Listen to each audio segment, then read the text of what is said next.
Good morning. It's Rob Ryder on Wednesday, June 1st, 2022. Did you know that on June 6th, 2022, it will be 666? I wonder what kind of significance that may end up having. But that's for then. Today, we're going to talk about explaining the complaining, mainly to do with Consumer Protection Act of your state, which allows for private rights of action where you take somebody to the court, or you can file a complaint with the Attorney General of your state. And so for today, we're going to look at ideas of trying to take things to the Attorney General of the state, and why you might do that, and what you're looking for to do it with, and so forth and so on. Because, basically, we're today looking at mortgages, but also traffic tickets. And then I took something there yesterday to do with the American Legion. Right? So there's a lot of ways that you become a consumer, and can we use these consumer protection acts to our benefit? The only way to know is to try. That's what we're here for. So let's get on with it. I am Staff Sergeant Robert Allen Ratluski, U.S. Army veteran, but I'm also known as Rob Ryder, and my email address is courtofrecord@aol.com. Right? No S's, not courts of records or something like that, just court of record at AOL.com. And, it's the easiest way to get a hold of me. Well, it's the easiest way to contact me. I don't know if I contact everybody back. In fact, I'm getting worse at it all the time. I'm just overloaded. I can't hardly think of answers for everything that I get asked anymore. So, forgive me, but let's move on. So we help keep the lights on. My PayPal is robriter@aol.com. Or you can just stick it in the mail to Robert Allen Ratluski, 10955 14 Mile Road, Rockford, Michigan, 49341. All right, so let me get myself ready here, and let's take a look at a few things. It'll all make sense in just a minute. Hang on a second. Alrighty, so on YouTube, of course, my videos are under Rob Ryder with 3 B's, ROBBBRYDER. Don't ask me why. I really don't have a good answer for that. And my last 2 videos, Signs of the Devil, that'd be the Esquires, are found in the details. Shows where, when you start looking at the paperwork, they got all sorts of errors in them, or that it's really not as it appears. It's, a simulated legal process. It's a document acting like it's legal, but there's really nothing legal about it. It's being used as in a crime to extort your wealth or your property or whatever. So that goes along with this, because these are the things that I'm talking about taking to consumer complaint. And then the one before that, this 123 to remove a notice of pendency, showed that, this is specifically in New York, that in the official records, if you find a notice of pendency, it means somebody opened up a court case against you. Right? Well,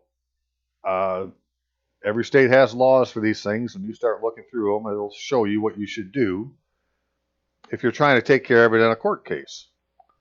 But I'm trying to take care of it in the court case that, let's say, how to handle it in the court case that they brought against you. But I'm trying to handle it, be proactive, and handle it not by waiting to go to court for what they said you did, but find a way to get the damn thing removed from the notice or from the official records, because that's the reason they can use it. Right? And this goes back to Old English law, where you used to have a deed for your property, or an actual piece of paper said this was the deed. Well, whoever had that deed was the owner, because it didn't have your name on it. It was just a deed to the property. So if somebody came in your house middle of the night, stole your deed, well, they're the owner, because they have the deed. Now, of course, that was done by thievery, right? But by the record, for just doing everything the way you should, the person that holds the deed is the owner. Now, if that was to happen, where somebody came in and took your deed in the middle of the night, or whatever their scheme was to get it from you, then you had to go to the court of equity to say, hey, they took my deed and they did it under bad faith.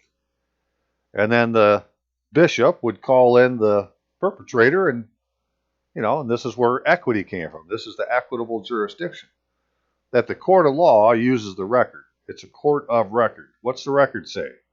Well, the record, the official record says that there's a notice of pendency in your court case. And next to it is a mortgage. And that's what the notice of pendency says that they're suing against or suing for, whatever that proper way of saying that is. But, because it's not just the notice of pendency that's in the official record. That's where they put the mortgage. Now, they don't put the note, right? They just put the mortgage. And so this is what we're going to say, that, well, let's look at those, see what's wrong with them, or if we can think of a logical complaint, and then go complain about it to somebody. And it's the same with a traffic ticket. That I'm going to be using these tickets from Michigan as an example. But right on there, they put the name of this court, and it has a phone number, and yada yada yada. But when you look at the ticket, it's not been filled out right, and it's half-assed done, and there's things missing, and the name of the court really isn't correct because there's only one district court in Michigan. Yet, like on a ticket, it'll say the 72nd District Court or the 61st District Court. Right, well, that's got nothing to do with the compiled laws of Michigan. There's only one district court. So, and then I'm going to show that when you go to Dun & Bradstreet, if you've never done this before, you can look up Dun & Bradstreet numbers for businesses. And they have a way to do it using the phone number. And so when you start putting in the phone numbers of these courts, it doesn't come up with the same name as they're showing on the screen. In my case, it says 61st Judicial District. That's the name of the court. Has a phone number on the website or, whatever it is. When you take that number and go look on Dun & Bradstreet, it says City of Grand Rapids. Well, that's not a district court of Michigan.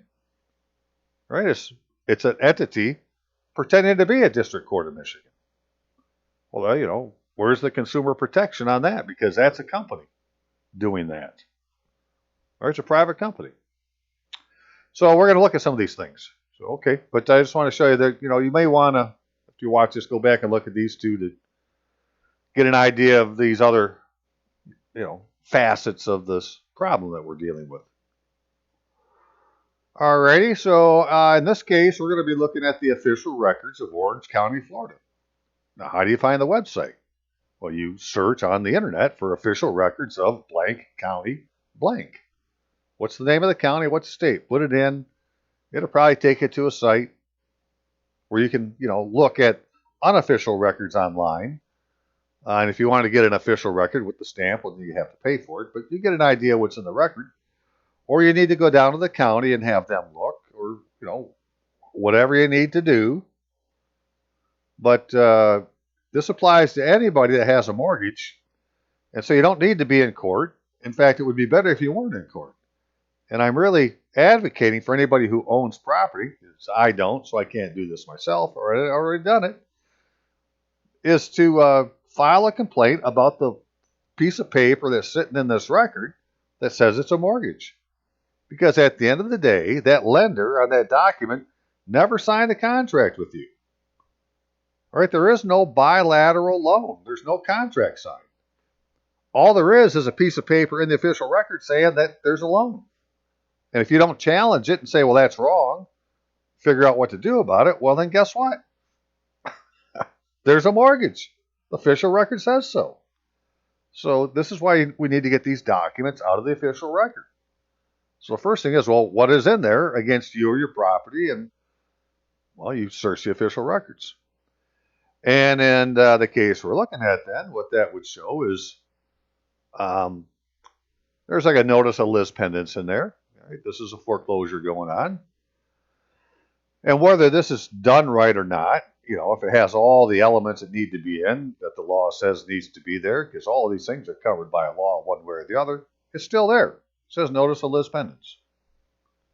Right? Didn't challenge it? Well, then the record says there's a notice of lis pendens, and this says that there's a court case going on against these defendants for this piece of property right here based on the official records of a mortgage recorded in the official records. All right, well, that mortgage is right here. All right, so see where it says, there it is. It must be a mortgage. It says it is. It's right at the top. And then you go through it and you start looking. Well, they got a borrower borrower and a mirrors and a lender, and they call it a security instrument. Well, I thought it was a mortgage, but no, this says it's a security instrument. Security instrument means this document. Well, then it isn't necessarily a mortgage. It's some kind of security instrument. And then it has a borrower, Jeffrey Charles, an unmarried man, right? That's the name of the borrower. See, it isn't Jeffrey Charles, the living man. It's this fictitious entity they created called Jeffrey Charles, comma, an unmarried man. And the lender is Loan Depot, .com, LLC.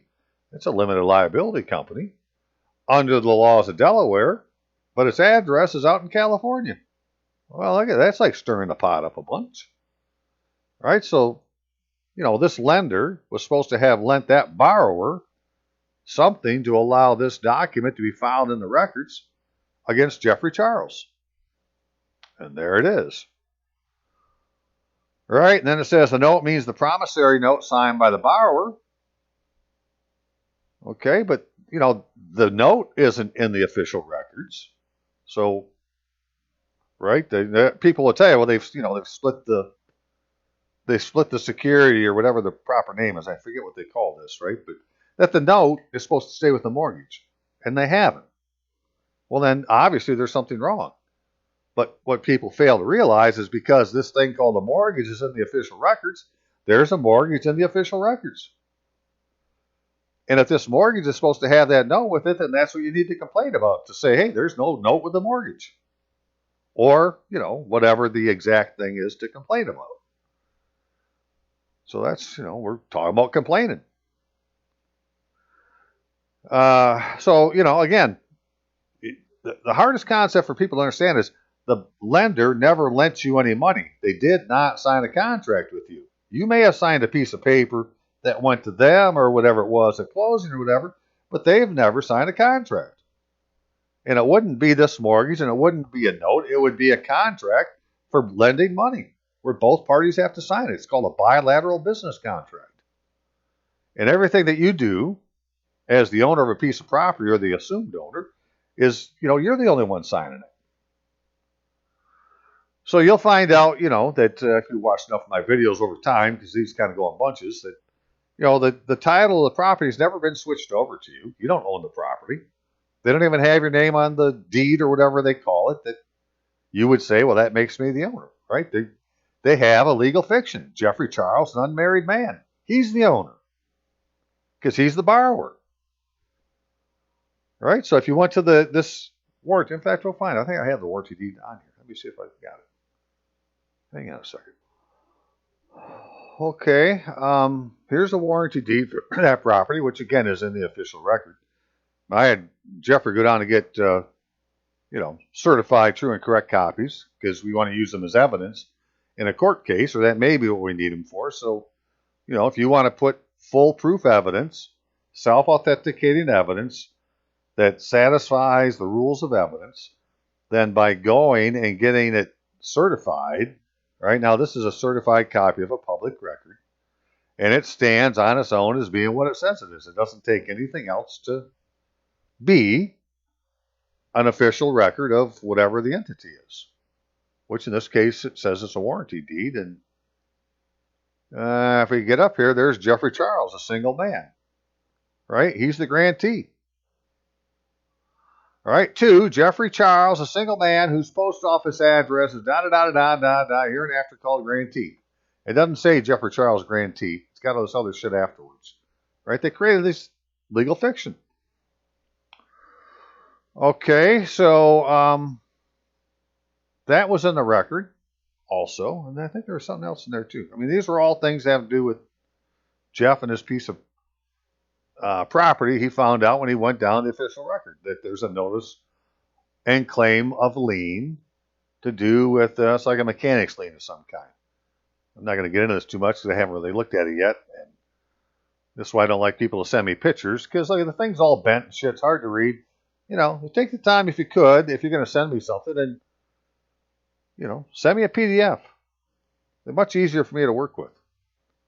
I'm just showing, right? These are all different documents that have something to do with your life in the official record of your county, and as long as they're there, they're the law. And so if they're wrong, you need to get them out. And the way to do that, I believe, is through the consumer protection laws, which is where we're headed to next. So every state has something like this, right? This is the Michigan Consumer Protection Act, and you got all your different definitions and so forth and so on. And you get down to these unfair, unconscionable, deceptive methods, acts, practices, in conduct of trade or commerce, rules, applicability of subsection. My, oh my, right? So we have deceptive acts and practices. Oh, it would be really deceptive act and practice to take something that should have two parts and only put one part in the record and then try to use that as the vehicle to extort somebody else's wealth, right? The note's not there, but the mortgage is, according to the record. And the mortgage says it was to a particular lender, right? But they talk about a loan. Well, where's the loan? Well, there isn't one. And so some of the things that are covered under this then are causing a probability of confusion or misunderstanding as to the source, sponsorship, approval, or certification of goods and services. Using deceptive representations or deceptive designations of geographic origin in connection with goods or services. That would be like the difference between Kent County and County of Kent. Right? You change the jurisdiction by doing that. Michigan, state of Michigan. United States of America. These are all different jurisdictions from each other. Right? So, like for me, then, Oakfield Township, Kent County, Michigan, United States, versus Township of Oakfield, County of Kent, State of Michigan, United States of America. Right? They're two different jurisdictions that are claiming to, represent the same square on a map. Well, we need to make sure we're in the one that we want to be in. So, representing that goods or services have sponsorship, approval, characteristics, ingredients, uses, benefits, quantities that do not have, or that a person has, that they do not have, or that a person has sponsorship, approval, yada, yada. So basically, that's this mortgage, right? They put it in there, but they really don't have any approval for it. It's just a piece of paper. So in this act, then, they make provisions that either you can have a private action or you can have the Attorney General do it. Where was that at? Right, so action to restrain defendant by temporary permanent injunction. If the Attorney General has probable cause to believe that a person has engaged or is engaged or about to engage in the method, act, practice that is unlawful under Section 3 and gives notice pursuant to this action, the Attorney General may bring an action in accordance with the principles of equity to restrain the defendant by temporary permanent injunction. We're going to have to stop what you're doing in the foreclosure till we figure out if that piece of paper that you're calling a mortgage is legal. All right, this is what the Attorney General can do. So this is why you might want to just file a complaint with the state Attorney General, which we'll know soon enough if it works because that's what we're going to try. But it's not the only way to do it. If you go down a little bit further, right, action by persons for declaratory judgment, injunction, or actual damages. You can do this. And you can do it to get a declaratory judgment just to prove that you're correct, whether or not you seeked any damages. Right? And the nice thing is, see, I already have the actual damages of $250 in. So this is why they call it a private right of action, because you have a sum certain, $250. Well, that's a small claim. You can take, and actually in the Michigan Small Claim Act, it says you can bring cases under this act into small claims. Well, that means that the small claims court can give you a declaratory judgment. Whether you get the $250 or not, or you claimed it, but if you do, well, there's your $250. But what you're really trying to do is get the judgment that what the dude is doing is wrong. And based on that, they can give you an injunction and give you actual damages, and then they can give you cost. And cost is where your real remedy is, or relief, because by definition, cost is everything that a winning party could get from a losing party in a court case. So, there you are. Now that we've shown that it can be done and what we're going to do it about, let's take a look at something. All right, so either you could go to small claims court and open up your own case, or right, you can go to the Attorney General's site and they have somewhere to fill out an online complaint. Okay, I want to make sure I point that out. Okay, so then let's go back and look at the mortgage real quick. So what's your choices, right? If you're going to try to sue them yourselves under the Act, then you would come here to where it says lender and say, well, here's the lender, and they say they're under Delaware, and this is their address. Well, then who's their registered agent? Now, you should be able to go and say Delaware business lookup, right? And go in and, every state has some way you can go search on who's incorporated or who's registered in the state. Put in Loan Depot LLC, see who comes up. Make sure it's all spelled the same so that we're talking about the same place. And then look to see who their registered agent is. Because when you're going to sue somebody, you need to file with the registered agent. Right? You can't just send it to this address because, they're registered someplace and they have a registered agent for accepting process. And that's who you'd have to send it to. But if you were going to have the state attorney general do it, well, you could just put this down. Just take the information off of the mortgage and say, well, this is the person I'm complaining about. Right? So that isn't what you're going to complain about or the words you're going to use to complain. It's just who you're going to complain about to get it all figured out. And, in this video, I'm not really here to say, well, here's the words to put into the complaint. That may be in the next one. We're actually showing that we did. But you can see what this would be. You'd be complaining that, who filed it, right? Somebody up here is, so either it's First Service Title of Florida, or it's loandepot.com, or, all these places are supposed to have been notified as part of the registration. But you can see they got a document control here under this. See, this is a different branch of Loan Depot. Now, this one's out in Arizona. Remember, the company was formed in Delaware. It's got its offices in California, but it's got another office in Arizona. And then here's the one that's in California. Well, I don't want to figure out who exactly it is, right? That's why I just didn't have the Attorney General do it instead of me trying to figure out who to sue. But one of those places is, the proper people that would need to be sued. And you'd be suing them because they're the responsible for this document being in here and saying, I didn't sign a contract with this Loan Depot.com LLC. Right? They didn't lend me any money. Show me the contract. That's why you're taking a small claims court. Show me the contract. Show me the bilateral contract that I borrowed any money from these people. There isn't one. And again, this doesn't have anything to do with you being in foreclosure. If you have a mortgage, this is what you're dealing with. Go file a fucking complaint and say, you didn't lend me any money. And if people start doing that, maybe we could change the world a little bit. All right? They start, actually complaining in the proper manner instead of just making noise. Maybe something can happen. So, there you go.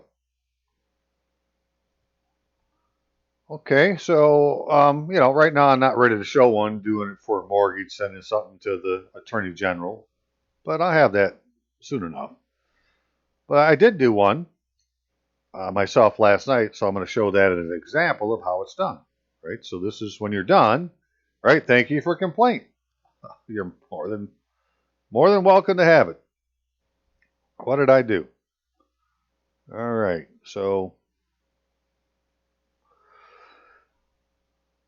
If you all remember when Donald J. Trump, he almost became the president, although he didn't do his oath properly because he put his name in it and said, "So help me God," which is a religious test. And so he didn't follow the form that's in the Constitution. So he had good intentions, but he was led down the primrose path by an esquire who was giving him the oath. Right? I mean, Trump was just repeating what he was told. But if you go read what is in the second article, oath he's supposed to take, and listen to what he's saying, it says, well, don't have any place in here to put your name. And it doesn't say, "So help me God" at the end. But that's what he did. But nevertheless, right, he's as close as we got. And when he gave us an inauguration speech, it had all these people in the military come down the steps behind him. Not really very organized, it doesn't look like, and they didn't stay there very long.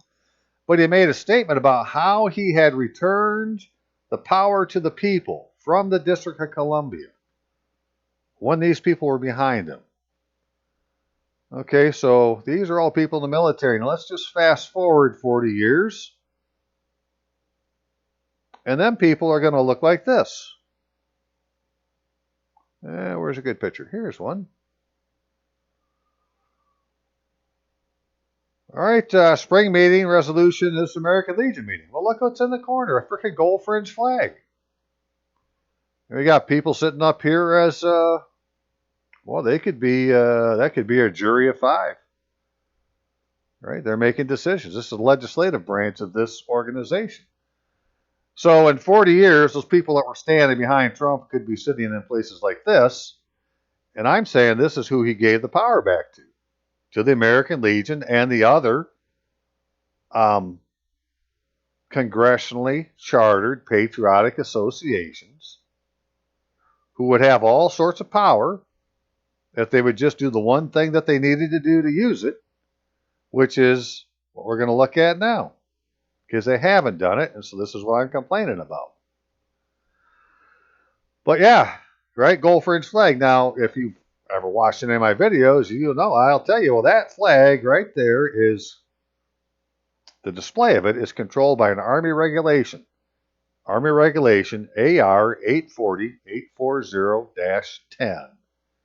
You go to Chapter 2, Section 3, it'll tell you the places that flag can be displayed. And the only place it can be displayed is in a something that is somehow tied to the military.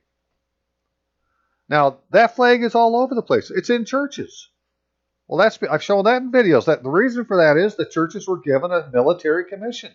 Not the churches, but the civil organization created by the churches back during the First World War. And they're supposed to be acting as our cooperating agent. But they're not.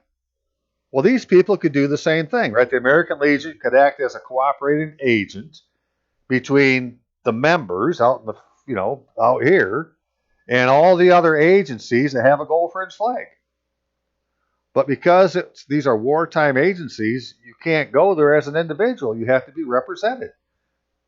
These guys are actually attorneys of the United States, because the American Legion, when it's properly constituted, is the United States by definition. A federal corporation is the United States. Not the United States as a federal corporation, as most people read this. I'll show you the rule that they read. I just say they're reading it wrong. I'm just saying, if these people were doing the one thing they need to do, the whole world could be different, and so we need to get them to do it.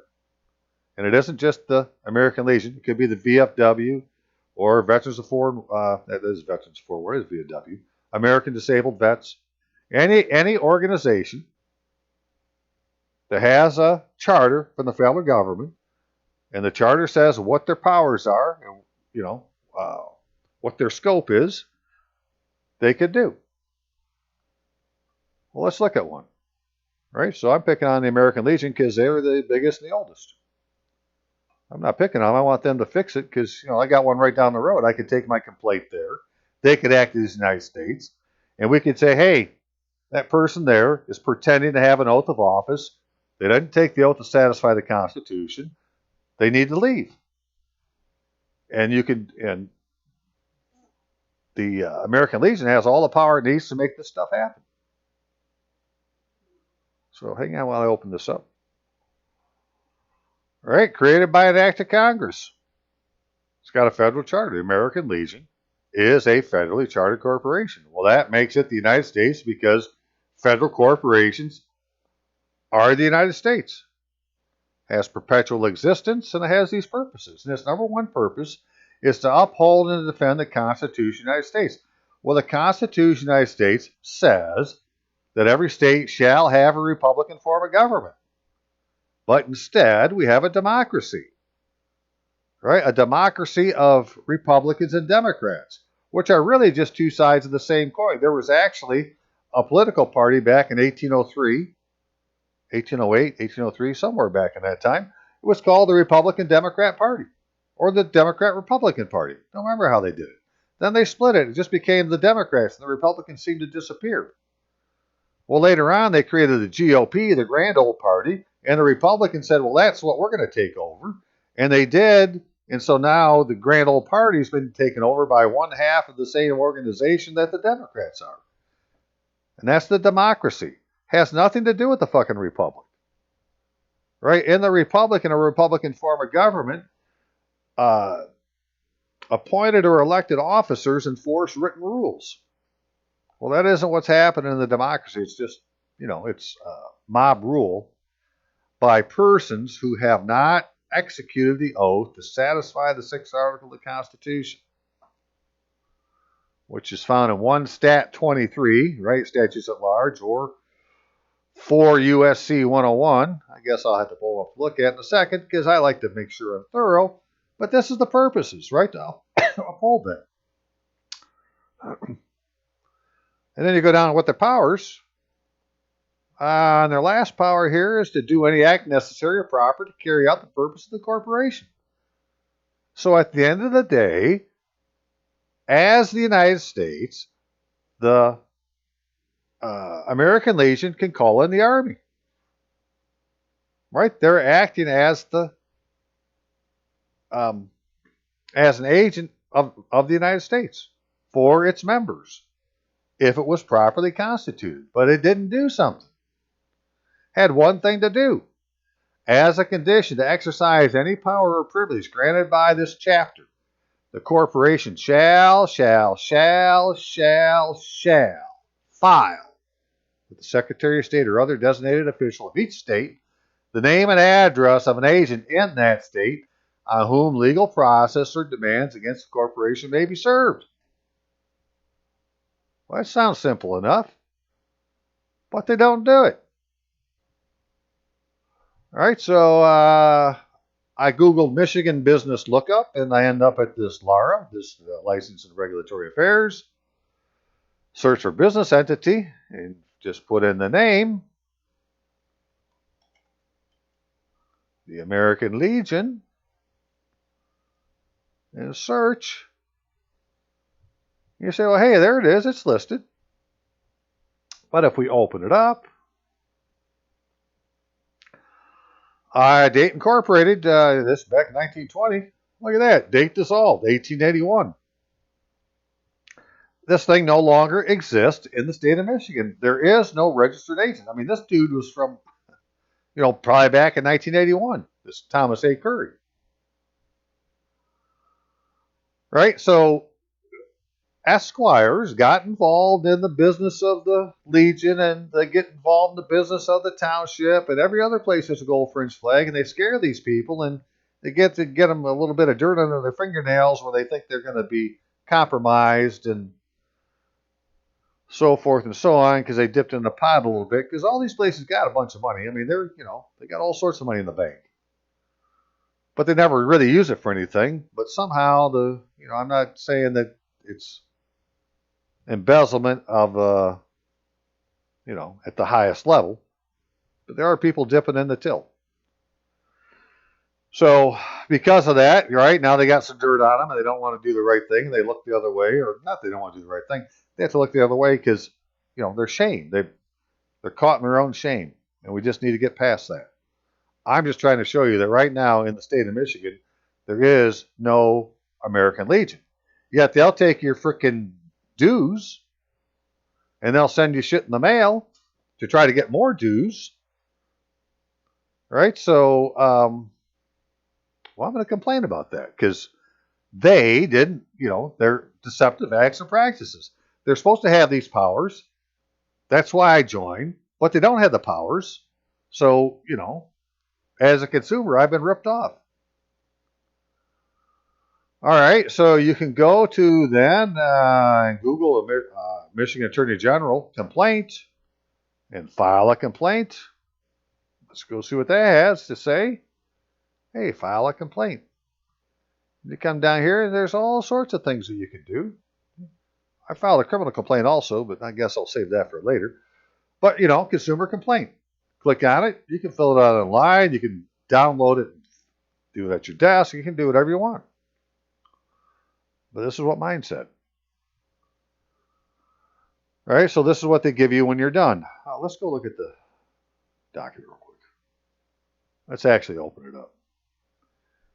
I mean, because they could do a little bit better job than this. They got it all shoved off to one side, this whole piece of paper. You got these little ass boxes to deal with, but you can see anything in the red you got to fill out. And, yada, yada, yada. Got more than one person you want to complain about. That you don't have to fill out. So really, you just got to fill out this part at the top, and then, well, what are you complaining about?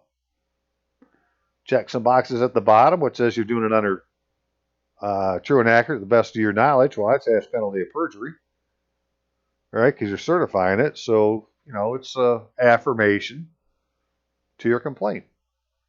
All right. Well, when you get done and then they print it out for you, they give you a number, right? So now you have a complaint number.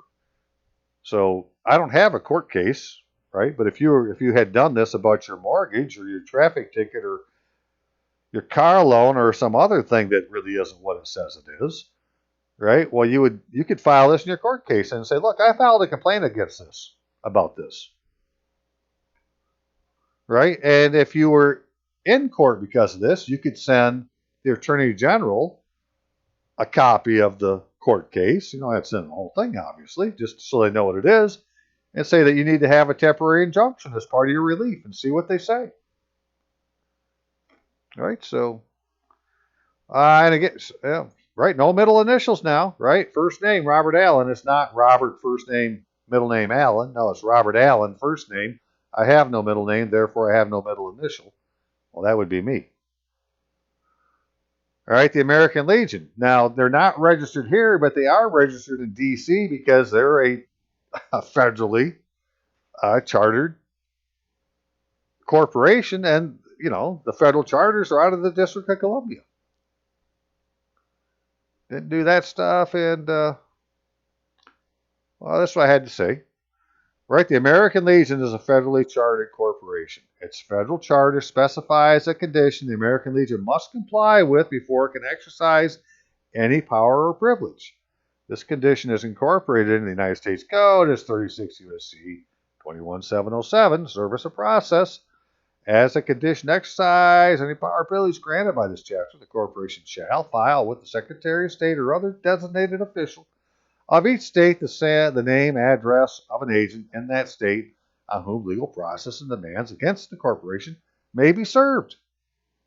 Right? Not just legal process, but demands. Take judicial notice that 1 Stat 1298, which when you pull this law up, you'll see right here, because I wrote this out. It was, like little paragraphs, and when they printed it, they put it all together. So it doesn't look like the way I wrote it. But right here, this 1 Stat is at the end of this verbiage for this section, which shows that it's in a statute at large. Well, statutes at large are the supreme law of the land in the United States under the Constitution. So they don't have any freaking choice. They got to do it. So according to the records of the Michigan Department of License and Regulatory Affairs, the American Legion, with this ID, dissolved on the date we saw. Currently, there's no agent in the state on whom legal process or demands against the corporation may be served. Filed with Secretary of State or other designated official in Michigan. The American Legion is not complying with the congressional mandates of its charter and as a result is powerless to uphold and defend the Constitution of the United States or any of its other purposes. The American Legion is legally not present in Michigan, yet it takes dues from members and uses the U.S. mail for advertising purposes. The deceptive act and practice by the American Legion offends the Michigan Consumer Protection Act, and the American Legion must be ordered to comply with subsection 21707, service of process, so members can use their powers and authority through their federal agent, the American Legion, to restore the Union and defeat the invading foreign democracy. That would be the United States of America. King George's jurisdiction. King George III claims in the Treaty of Paris, 1783, which is also a statute at large, that's 8 Stat 80, right? That one of his dominions is United States of America. Not the United States, and not the United States of America with the T capitalized, just United States of America. Now, it can be here in the United States because they have a treaty, but it's not the United States. It's like a private society in the United States. And we've been shanghaied into that jurisdiction that's run by esquires who are crown agents of the Rothschild crown, right? The false Jews, and you don't need any more explanation why you don't have anything. They've taken it. That's what they've done their whole existence.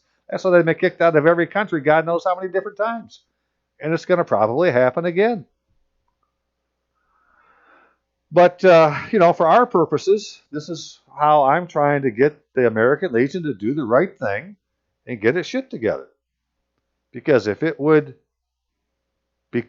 fill out its document to say, well, this is who you serve in Michigan, if you got a legal complaint or you got, legal process or a demand, well, then we could get something done. Just to show real quick, this is under 28 U.S.C. 3002, and Title 28 has to do with the courts.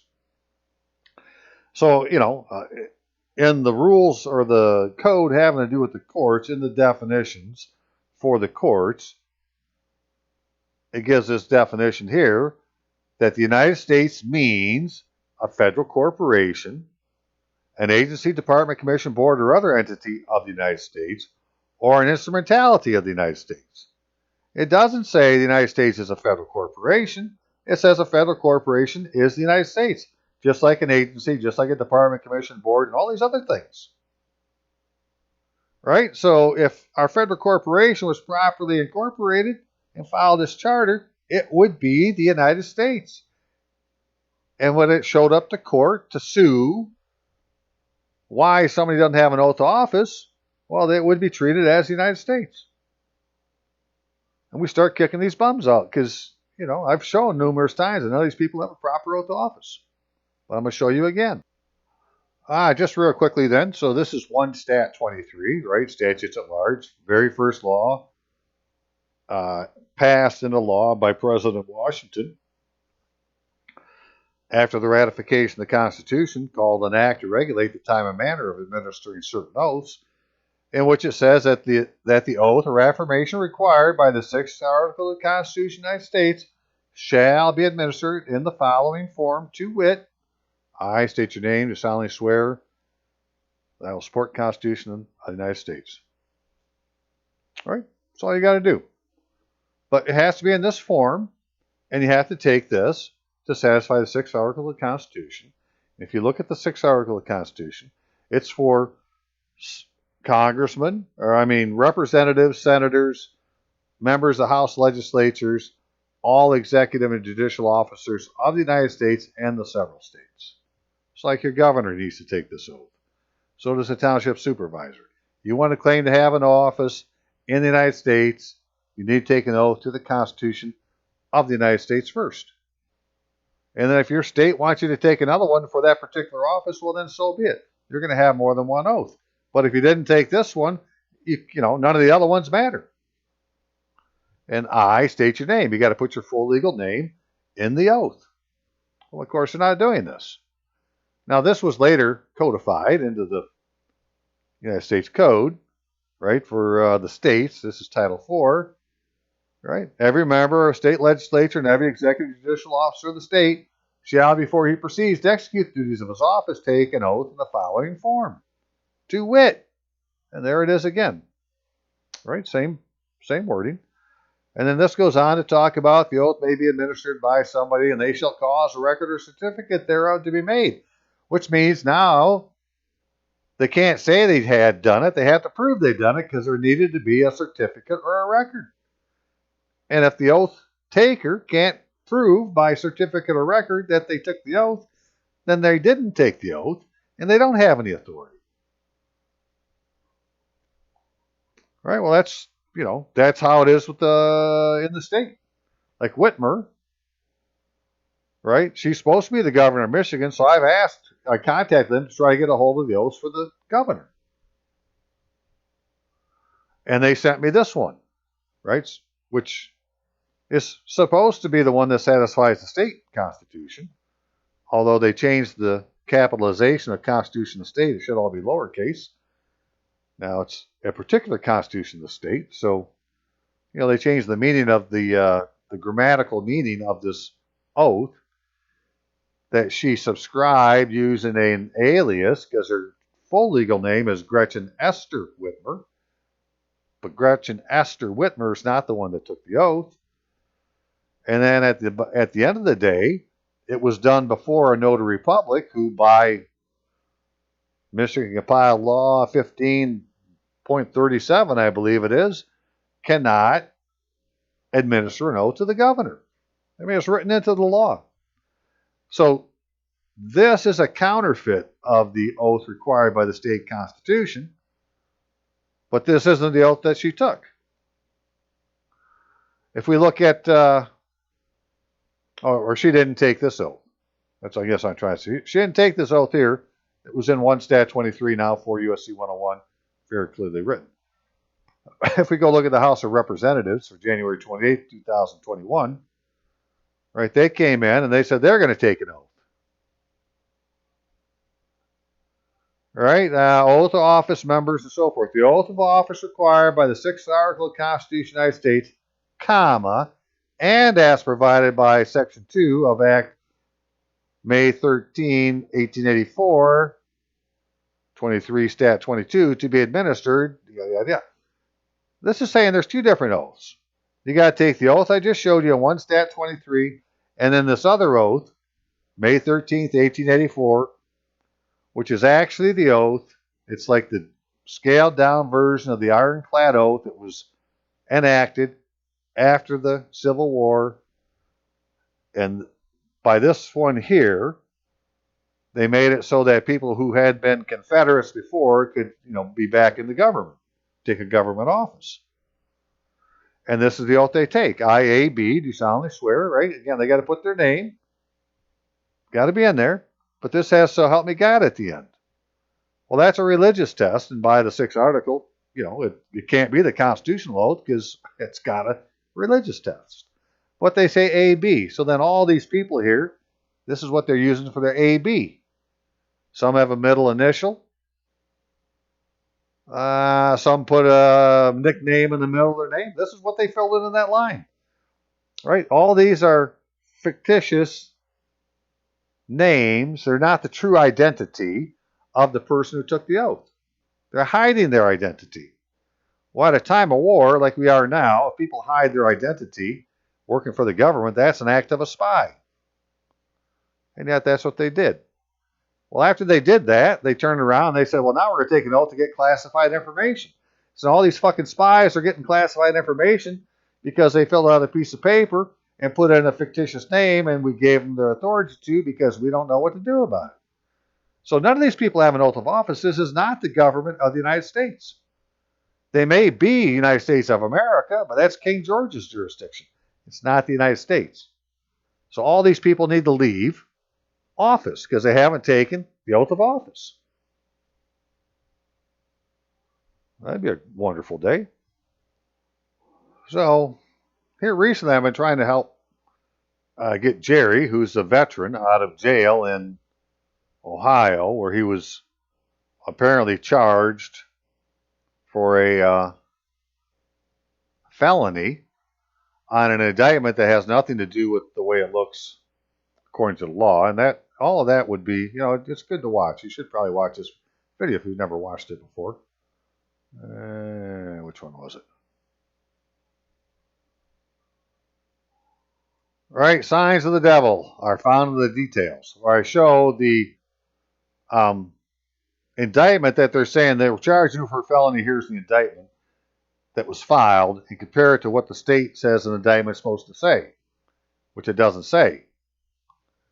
Okay, so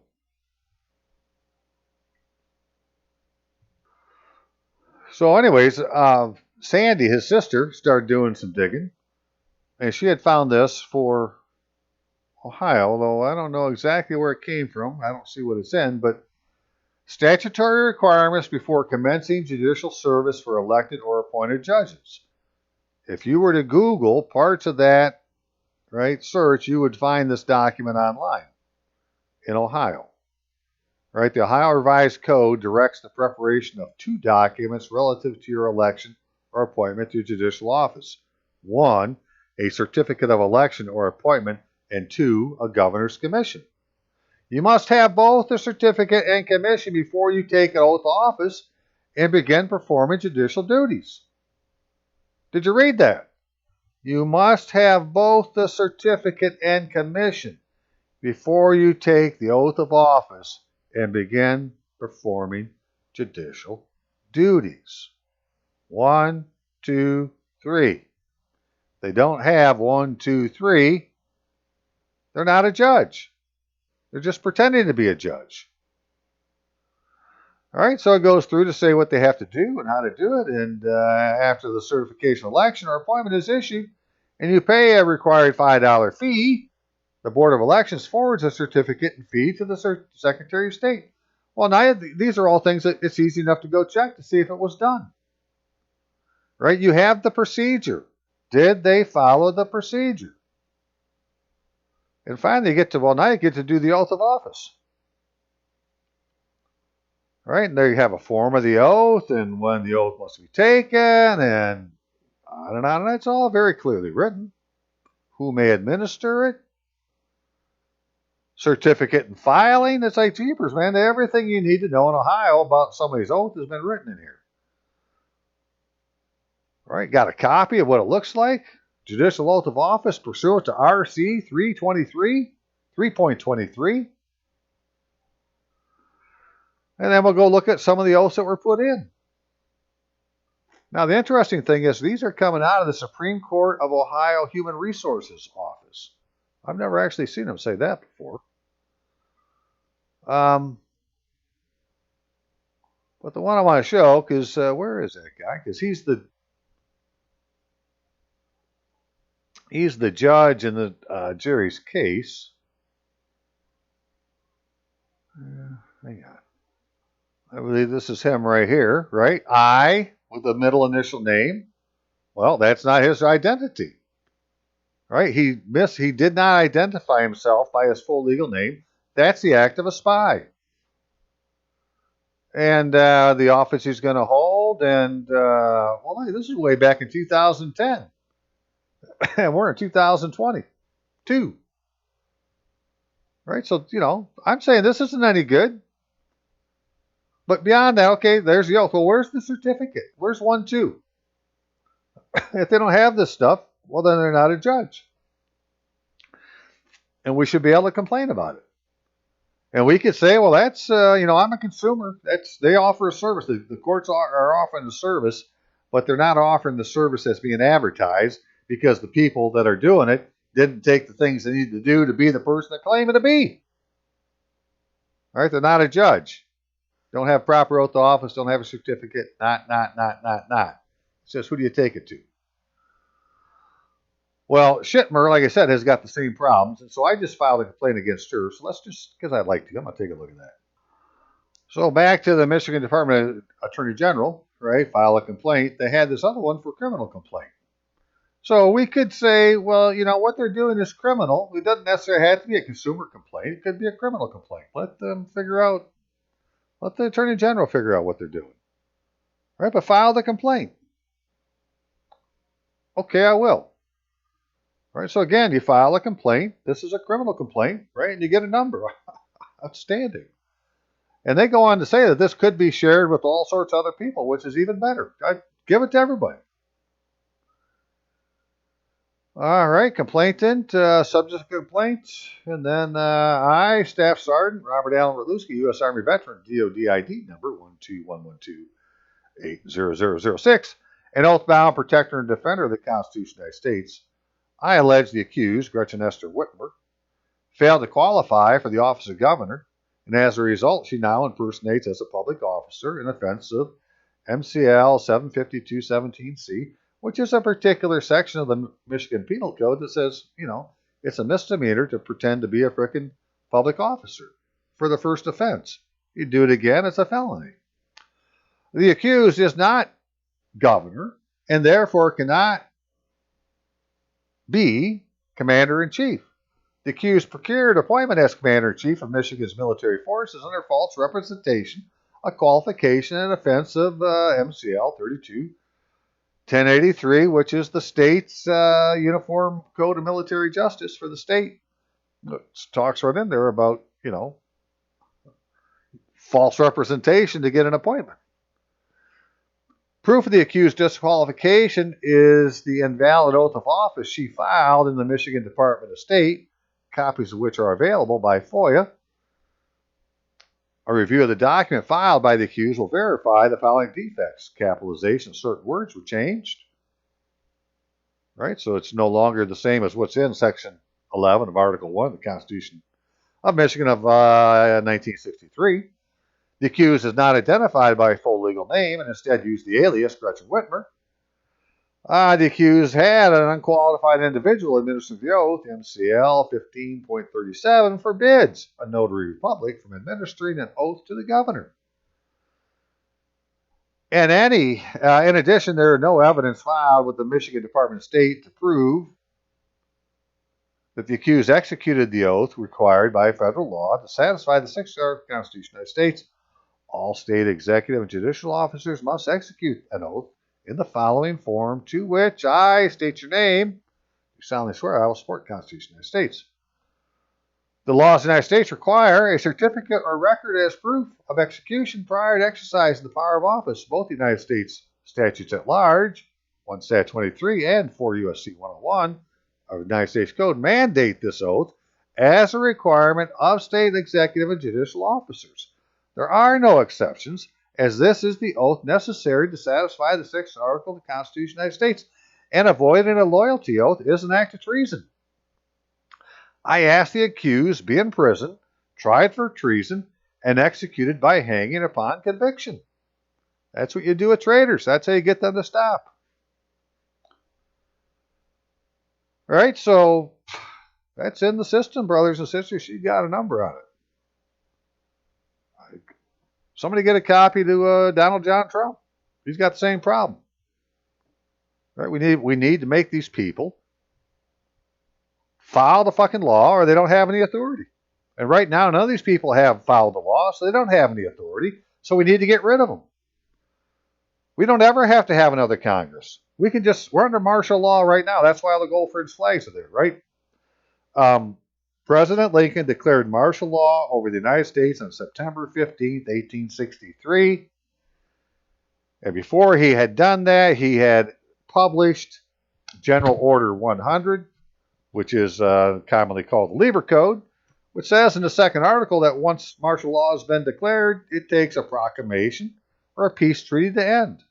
And that didn't happen. Neither of those have happened. All right, so that was domestic. Well, then comes World War I, and we went into war, domestically or internationally. Well, there wasn't a peace treaty then either. So, we're under military rule, evidenced by gold fringe flags, which are some sort of military tribunal that have been overtaken by esquires of the United States of America, acting like they're officers of the United States without any authority. Because the judges didn't take the proper oath of office. And we just run all these people out right to the gallows. in between, have a quick trial and, let justice be served. Okay, I want to show just a couple more things. We'll be done. Hang on. Okay, just a couple more things I wanted to show because this is, this is where the meat and potatoes are. So one of the things to understand how to do is look up a DUNS number, right? DUNS number lookup. DUNS number lookup. And you'll find like DNB DUNS number lookup, right? So if you click on that, this is how you can search on corporations, businesses of all kinds that have gotten a DUNS number. And the reason they would have gotten a DUNS number, one of the reasons is there was a time where if you wanted to contract with the federal government, you had to have a DUNS number. Well, now the federal government's come up with its own system, which I'll get into in another video, under SAM, S-A-M, right? But still, this is a way to find out how they did this. So hang on here. Computer's kind of slow today. Must be a war going on somewhere. Computer's awful slow. Okay, so if they wanted to contract with the federal government, they had to have a DUNS number. And to get a DUNS number, you had to do certain things. And one of them is, right, to have a business legal name or legal business name. Right? Now, search for other companies or you can search for your own company. You can search by business name or you can search by business phone. I have a DUNS number. So if I put my phone number here, 616-712-6179, there I am, Robert Allen Retluski. I'm a business, right? I have an EIN number for that name as a sole proprietor, and after I got all that done, I went ahead and registered after I registered with the IRS as a sole proprietor, not as an LLC, not as a trust, not as anything else, as a sole proprietor, the owner of my own frickin' business, Robert Allen Retluski, right? I said, well, what else can you do now that you've done that? Well, one of the things was to get a DUNS number, to get a bank account as a business, and to get liability insurance. Right? So Robert Allen Retluski is insured with general liability insurance. So, I've never had one since I got the insurance, but if I was to get a ticket or something, my idea at the time was I give it to them. So you got to defend me. It's for Robert Allen Retluski, and that's who that's who the insurance company is supposed to be protecting. Anyways, that's not what we're here for. I'm just showing you how it works. Now, if we go, so now let's go look at an example, real life example.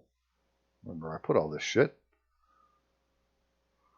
Where if we were to go and look at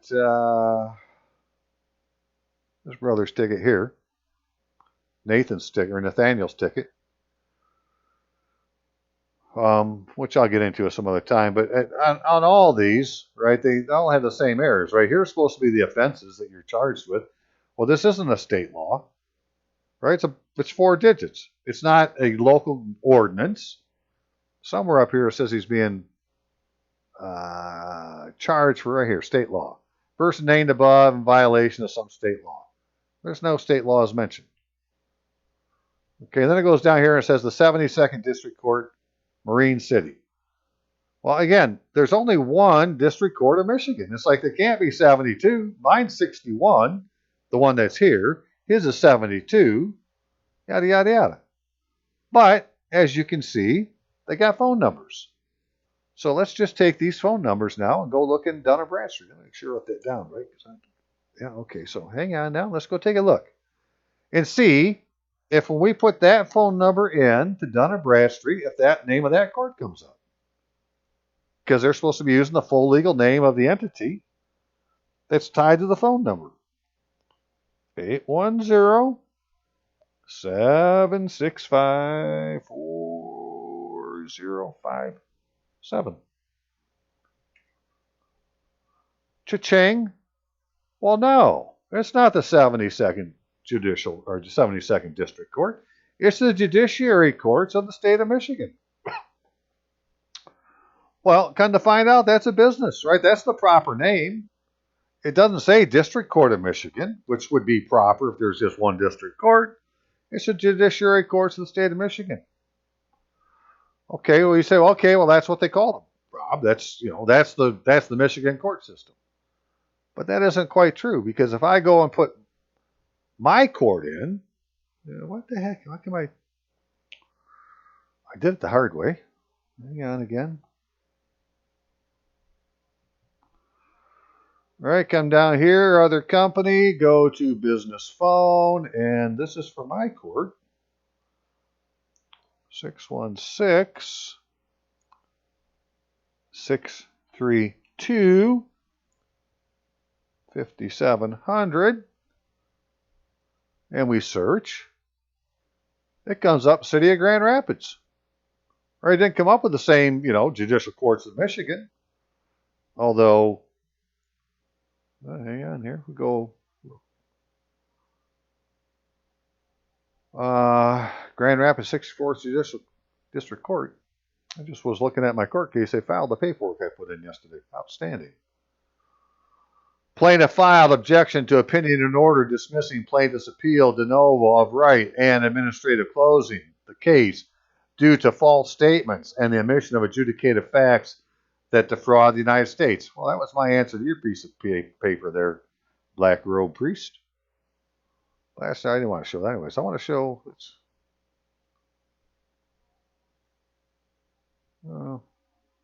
Can't get there from here. 61st. All right, 616-632-5700. Just to show that I'm not kidding. That's the phone number. That's the phone number I put into Dunn's. But they don't say that's what it is. It says it's the City of Grand Rapids. So, my bitch would be against the City of Grand Rapids because they're the ones that are claiming to be this court. But in reality, this is their legal name of the owner of this phone number, which is the phone number to the court. So it's not the District Court of Michigan, which there's only one. All right, so let's look at one other one.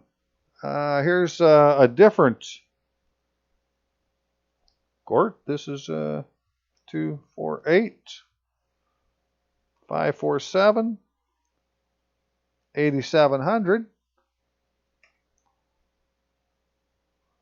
Right, another judiciary courts of the state of Michigan. But, so that's for this other ticket. Let me show that real quick. All right, for this ticket here, which is supposed to be the 43rd District Court of Ferndale. And they got that phone number right there, 248-547-8700. Now, these are the tickets. Now, let's look at the notices to appear that go with these tickets. So, in the one case, it says the state of Michigan's a plaintiff. Right? Because this happened with a state cop.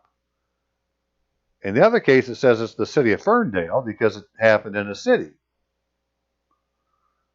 Right? Well, then I would be complaining against the city of Ferndale because they're trying to take you to a court that doesn't exist. There's the phone number. And that court isn't, the 72nd District Court or whatever they called it here, or the 43rd District Court. Right? It's a business pretending to be a court. And, but who do you take those complaints to? Well, I'm going to take them to the Attorney General. But one of the things I'm going to cover in another video, depending on how things turn out with the Attorney General, is all of these entities are doing business through SAM, which is the GSA, which means they're all doing business with the District of Columbia. And because of that, they can all be sued in the District of Columbia. Right? And they can be sued under small claims court up to $10,000 because what we're really looking for is the judgment. Right? So you could say that this is deceptive acts or practices, just like the shit I showed at the beginning of the video, because these are businesses pretending to be courts and deceptively acting and practicing. So, and you can, and the great thing is in the District of Columbia, you can open up a small claims case for $5. Right? And the The court has to do the serving and all the other stuff that goes with it. I have to show it in the video, just don't have time in this one. But I'm just saying, right? Who do you complain about? Well, you can complain about Ferndale PD. You could complain about this court here with this phone number. You could complain about the traffic ticket that's been issued and the city of Ferndale did it in that case, or in this case, state of Michigan, because the state of Michigan